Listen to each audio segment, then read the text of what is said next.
The dawn was always the same in the ancient kingdoms of Africa. A quiet stillness would rise before the drums, before the call of the horn, before the king opened his eyes to face the world that waited for his command. It was in those moments, between silence and sound, that the true weight of leadership could be felt. For a crown in Africa was never just gold and metal. It was a covenant, sealed not with ink, but with spirit, a bond between man, earth, and the unseen ancestors who watched from beyond the veil. The African king was not simply a ruler. He was a bridge between worlds. The people saw in him the living embodiment of order, justice, and divine rhythm. But behind his public face lay an invisible doctrine, a hidden code, one that no scroll recorded, no priest recited, yet every true leader carried it deep within his soul. The first rule of this hidden code was silence, for silence to the ancient mind was not absence, it was power. The kings of old did not rush to speak, they watched, they listened. The old proverb says, "The wise man never reveals all his words, just as the moon never shows all its light." In their courts, silence was not weakness, it was authority. To speak only when necessary was to master both emotion and impulse, two enemies of true leadership. And so they taught their sons that restraint was the highest form of control. Even today, the one who can listen longer, observe deeper, and act last often becomes the one who shapes the outcome. Beyond silence, the hidden code taught reverence for balance. Every African throne sat between dual forces, strength and mercy, chaos and order, earth and sky. To rule meant to walk that line without falling to either side. In Ethiopia, they said the king's heart must be as steady as Mont and Toto, unshaken by praise, unbroken by betrayal. The pharaohs of Kemet carved this idea into stone. As above, so below. They understood that a kingdom was only as calm as the soul of its ruler. If a king ruled with fear, his land became restless. If he ruled with indulgence, his people forgot discipline. But when he ruled with harmony, strength guided by wisdom, the rains came, the people prospered, and the ancestors smiled. The third truth hidden within the code was humility, the most paradoxical of powers. For the African king, humility was not submission, it was awareness. Awareness that his reign was borrowed time, that the throne was older than him and would outlive his name. In the kingdom of Mali, when Mansa Musa returned from his pilgrimage, he gave away gold to strangers and freed captives, not to display wealth, but to remind himself that fortune means nothing without purpose.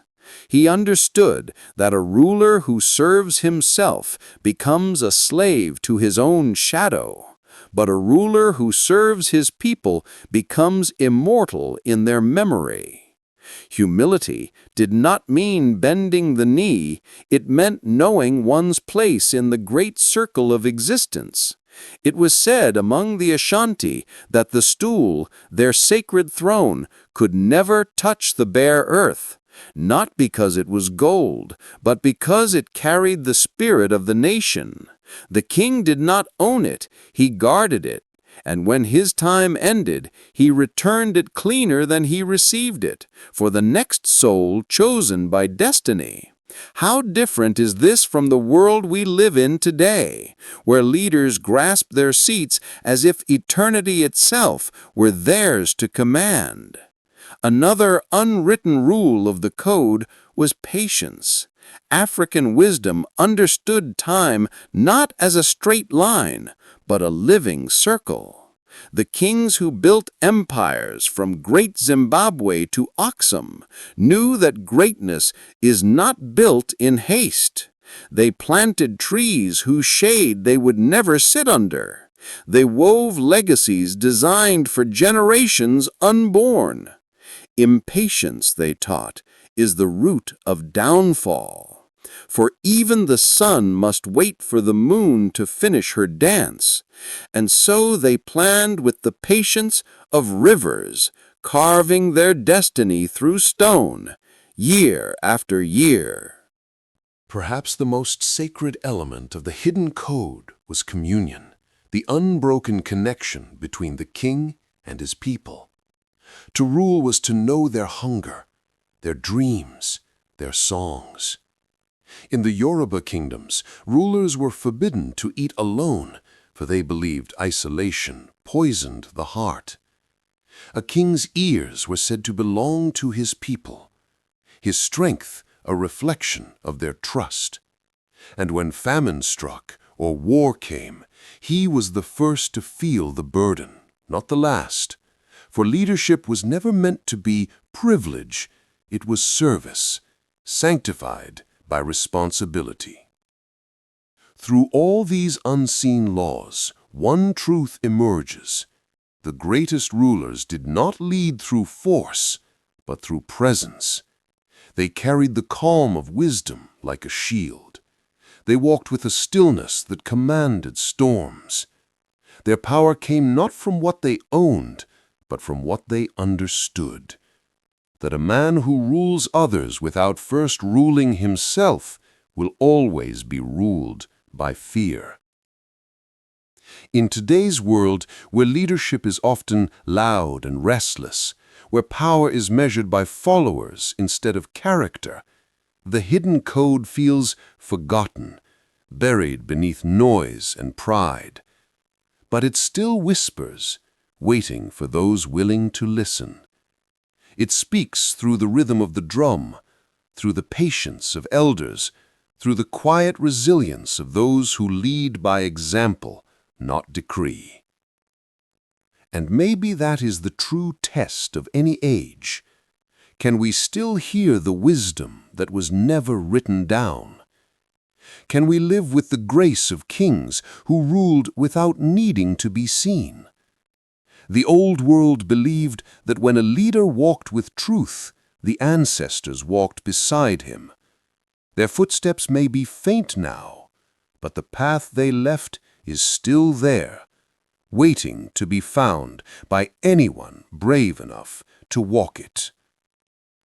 Because the hidden code of African kings was never just for kings.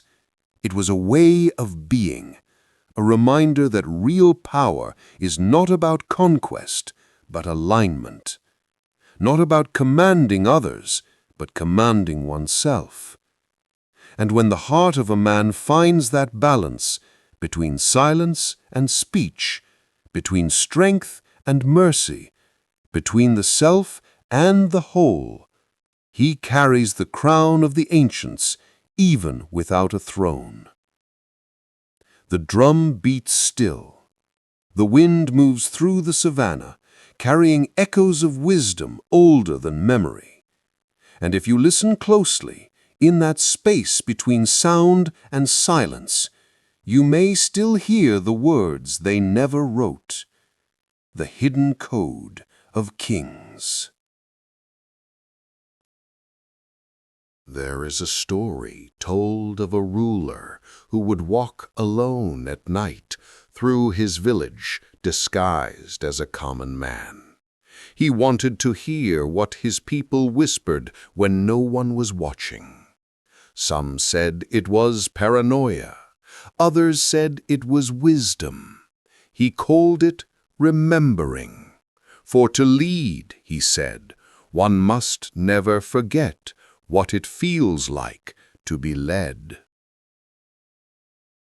This is another fragment of the hidden code, remembrance.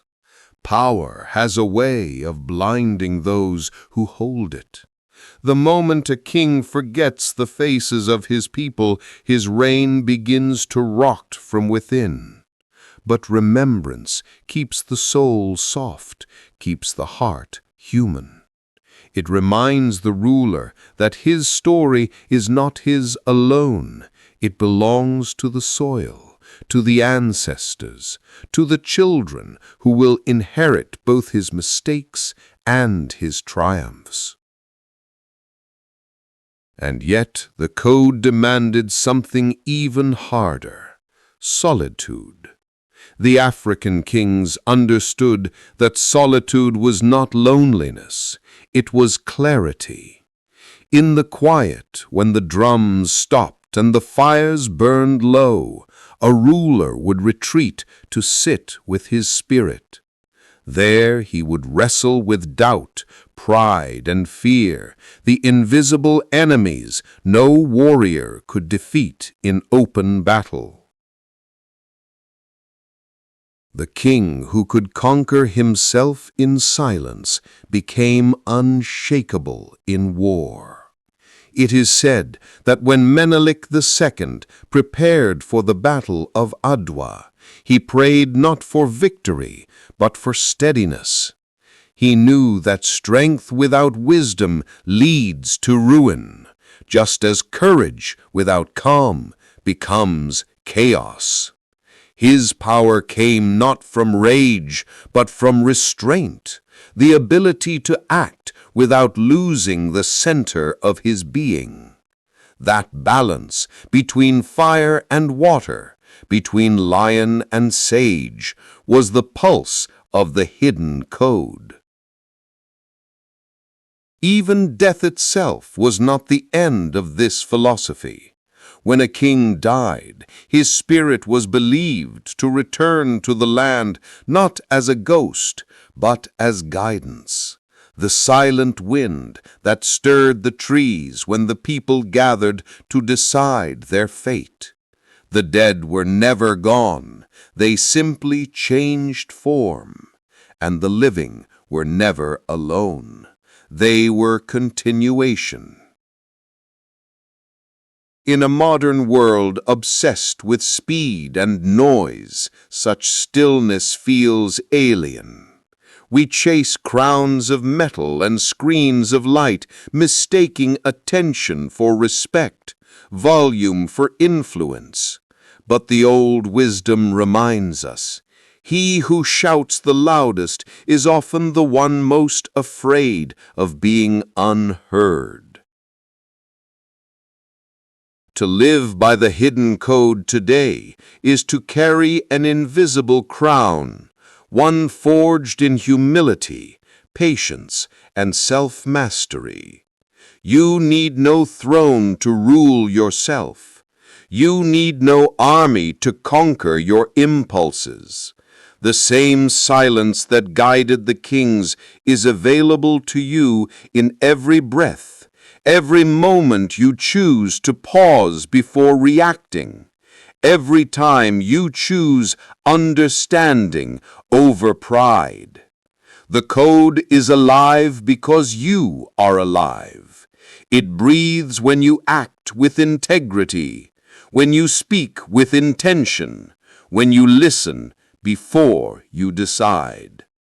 In those small, almost invisible choices, you honor a lineage older than empire, the lineage of consciousness itself.